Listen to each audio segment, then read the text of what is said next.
Par une froide nuit de novembre 1995, le bus numéro 375 a entamé son dernier trajet depuis la station de Yuanmingyuan à Pékin.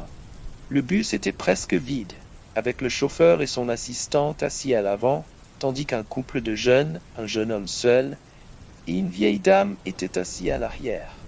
L'atmosphère était calme et le bus roulait sur son chemin habituel. En milieu de parcours, le bus s'est arrêté à une station légèrement abandonnée, où 3 hommes sont montés. Ils portaient des vêtements traditionnels anciens et usés.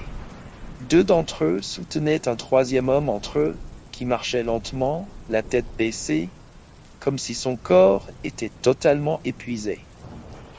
Son visage n'était pas clairement visible, ajoutant une touche mystérieuse et effrayante à la scène. On aurait dit qu'il le traînait avec force, comme si son corps manquait de vie.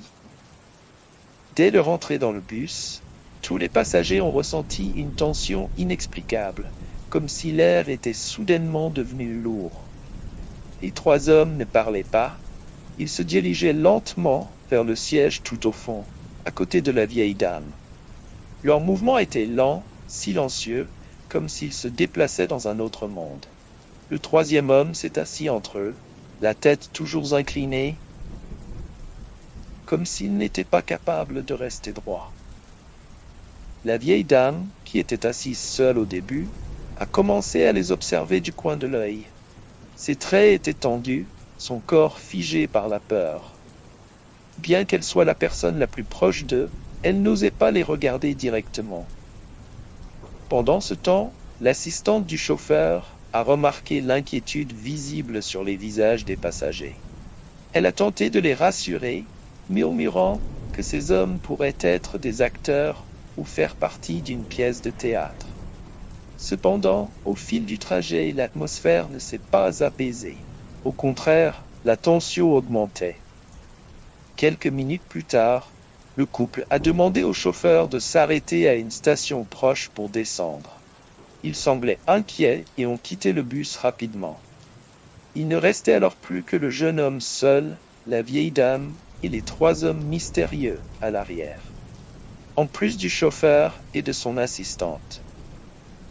Le bus a continué son chemin, mais la vieille dame a commencé à bouger lentement, se retournant nerveusement.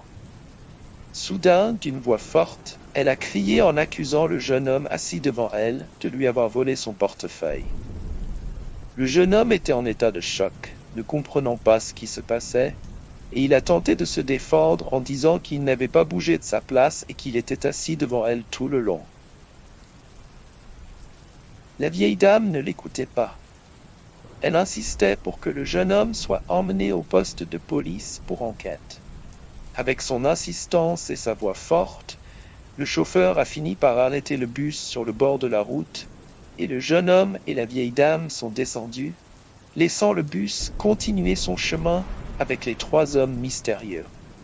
Peu de temps après, le bus numéro 375 a mystérieusement disparu. Il n'a jamais été retrouvé malgré tous les efforts de la police. Quant à la vieille dame, elle était en état de choc et ne cessait de répéter que ces hommes n'étaient pas humains. 2 jours plus tard, un habitant local vivant près d'un lac artificiel dans la région a contacté la police. Il a rapporté avoir vu un bus partiellement submergé dans l'eau, mais en s'approchant, il n'a trouvé personne à l'intérieur. Cette affaire reste un mystère et demeure l'une des histoires les plus effrayantes de Pékin. L'histoire réelle reste un mystère, et personne ne sait ce qui est réellement arrivé aux passagers ou aux 3 hommes, faisant de cette disparition l'un des mystères les plus troublants et terrifiants de la ville.